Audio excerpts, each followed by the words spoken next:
One summer, I traveled north to the village of St. Michael. 350 people strong, at the edge of the Norton Sound, on my first day at school, I met the kids. Hey everyone, my name's Leslie. I'm going to be here for a couple of weeks teaching you all some dancing and Japanese taiko drumming. But first, I'd like to get to know you. What are your names? To which the kids all replied,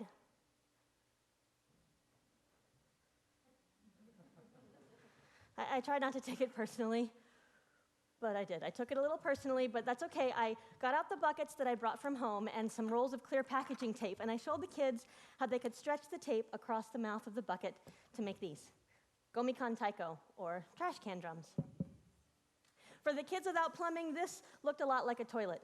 And so soon we were bonding as they all pretended to poop into the drums.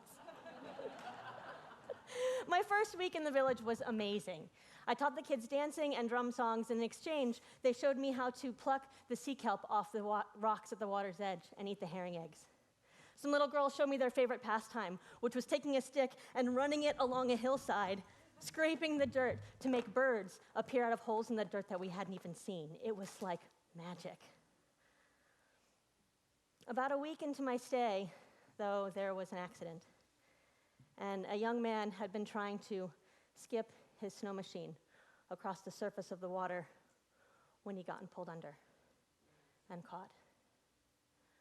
I was there beside the lake with the other villagers as they pulled his body out, and it was too late. He drowned.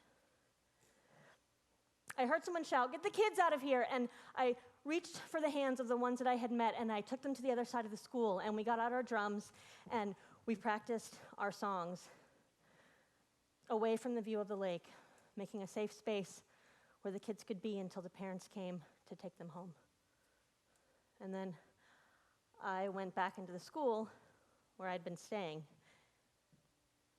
and I stretched my sleeping bag out on the floor under the teacher's desk, and I waited. I didn't know what to do. I didn't have a phone, so I couldn't call anybody back home. I sent my parents an email. I updated my Facebook status. I felt so out of place. And everything that I had come there to do now seemed silly and stupid. Around dawn, I got an idea. Now, I say but that doesn't seem quite true because the idea, it felt whispered to me, if that makes any sense. And it said, fold 1,000 origami cranes. I remembered I'd seen some rolls of colored paper in the school cafeteria, and so I grabbed some safety scissors off of one of the kids' desks, and I began to cut the paper into long strips and then into small squares, and I started to fold. The next day, a teacher came in, and we talked about what had happened, and she said that she was worried. Everybody was taking the death so hard. The village, she said, was at risk for a suicide. A suicide? I said, after what we just went through, that was the worst thing I'd ever seen. And she said, yeah. This death makes number 6 since November. That's 7 months. 2 were elders, and 3 were suicides.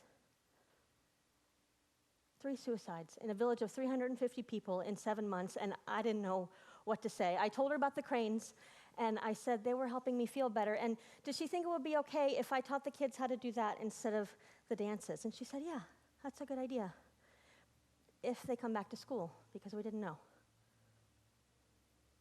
On Monday, the kids all came back to school, and I told them about the cranes, and they perked up. They'd read a story in 3rd grade called Sadako and the Thousand Cranes about a young girl from Hiroshima who tried to wish herself well from a battle that she was fighting with cancer that she'd received from the bombs, and she started folding cranes to try and make a wish come true.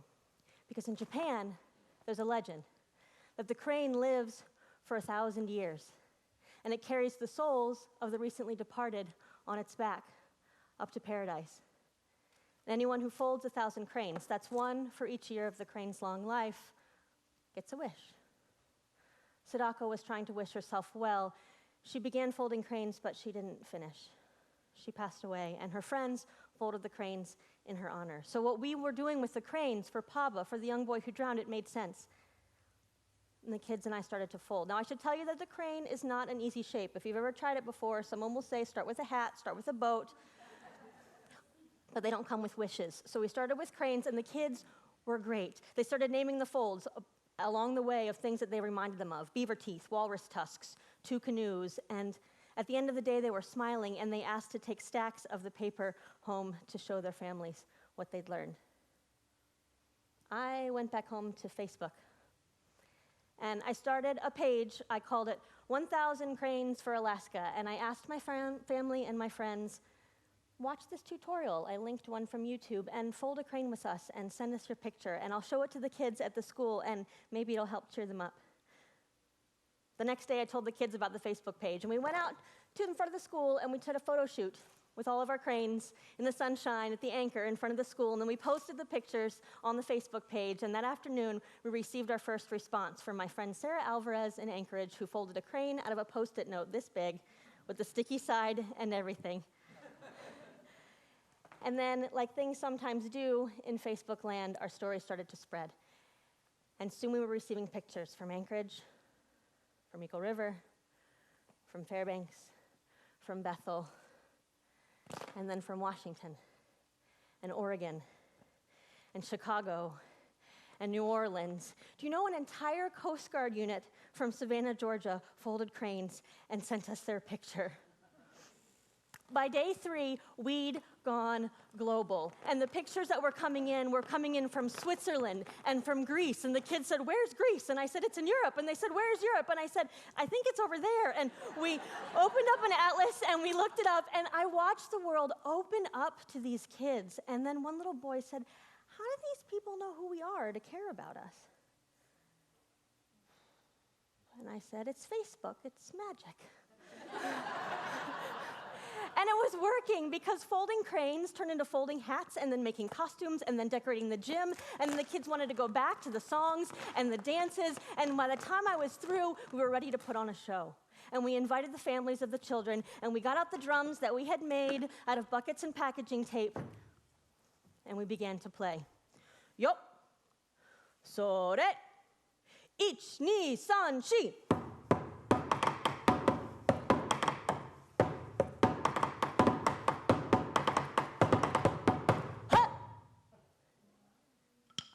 And everybody clapped. And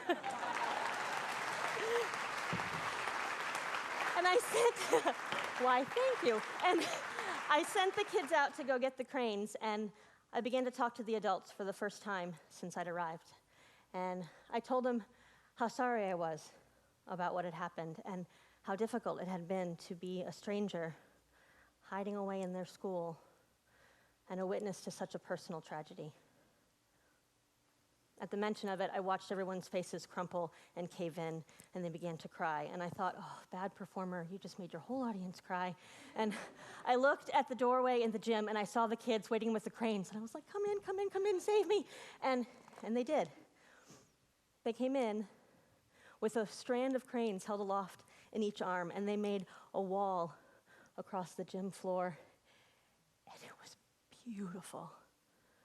Green and yellow and blue and purple and white and red, and kids and smiles and pride and hope. It didn't fix what had happened, but it matched it in strength. And now we'll never remember one without the other. I brought some cranes with me here today. Now, these are not the ones we folded in St. Michael, the 1,000 that we folded in 4 days. If I had done the math, I would have said it was impossible. But I'm an artist, and we don't think that far ahead. Also, trade secret, artist not easily daunted by the impossible, just so you know. Now, these are cranes that I folded with my friends in the year following. This is 1,000, in the year following my visit to St. Michael. They're strung on a bone that I found on the beach there, and they're anchored by feathers that I found on a beach in Mexico. And they're decorated, I don't know if you can see them from where you are, but they're decorated with the names of people who have passed. And it's become something of a traveling memorial for me and for Alaska. And I invite you to become part of our story. If there's someone that you carry in your heart, or someones that have passed on from this life to the great collective, please, I'm going to leave these cranes on a table over there with some pens. Find a crane that catches your eye. Write their name.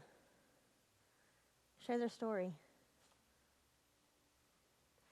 And then listen to the voices that whisper your inspiration.